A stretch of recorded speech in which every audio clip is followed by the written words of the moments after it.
technique du CAC 40 pour le 8 mai. Alors demain c'est un jour férié, il faudra s'attendre à ce qu'il y ait peu de volume, donc faites très attention aux manipulations. D'autant plus qu'il y a Draghi qui s'exprime, donc on devrait avoir de forts mouvements au moment où il va s'exprimer. Alors qu'est-ce qui s'est passé aujourd'hui? Comme je vous l'avais dit, regardez ce point comme il a été défendu. C'est un point que je rappelle qui est basé sur un sommet en pince qui date avec une oblique ici qui sert de support. Donc ce support ayant résisté, il y avait un très joli point à la hausse à prendre en direction donc du point pivot dans un premier temps, la MM20 qui se trouve à 4440 points et la MM10 qui se trouve à 4455 points. Alors pour ceux qui ont suivi, donc on a cherché une nouvelle fois de plus un point haut et on a shorté, donc on a bien fait notre travail. On pouvait le faire dans les deux sens. Je n'ai pas pris cette option là puisque Yellen parlait.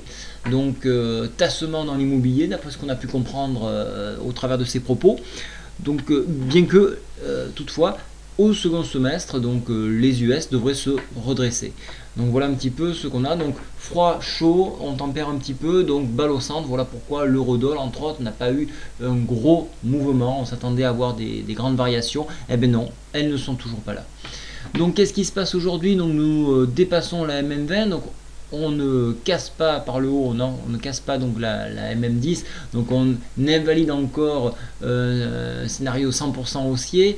On reste dans cette tranche qui est très étroite ici, entre la 20 et la 10, histoire de laisser le doute bien évidemment, à savoir si on va partir à la hausse ou à la baisse. Alors qu'est-ce qui va se passer demain? Donc dans une cassure des 4455, on pourrait à nouveau repartir chercher cette médiane de Fourchette Andrews dont je vous parle tant à 4480 points. En enfoncement donc des 4440, on reviendra tester dans un premier temps le point pivot ici et revenir encore une fois de plus sur ce barrage ici à 4409. Voilà un petit peu les deux bornes extrêmes qu'il faudra exploiter demain dans la mesure où vous ne faites pas le pont et si vous êtes un petit peu courageux. Personnellement, lorsque Yellen et Draghi s'expriment, j'ai un peu du mal à jouer. Bien qu'aujourd'hui j'ai pris... je l'ai fait le trade, je l'ai fait tout simplement parce que donc il y avait du temps déjà et que tous les signaux se présentaient pour le faire. Mais en temps normal, je ne trade pas sur annonce. Au niveau des indicateurs, le stochastique a tendance à vouloir repartir à la hausse, donc on est en train de le travailler. La MACD a toujours une orientation baissière, ne s'inverse pas pour l'instant.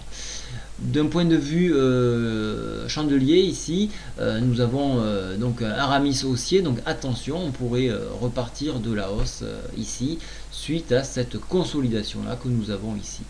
Donc vous voyez que il y a quand même une lourde décision à prendre, à savoir si on va casser par le bas pour un mouvement fort à la baisse ou si on va casser par le haut sur cette oblique là pour repartir à nouveau à la hausse.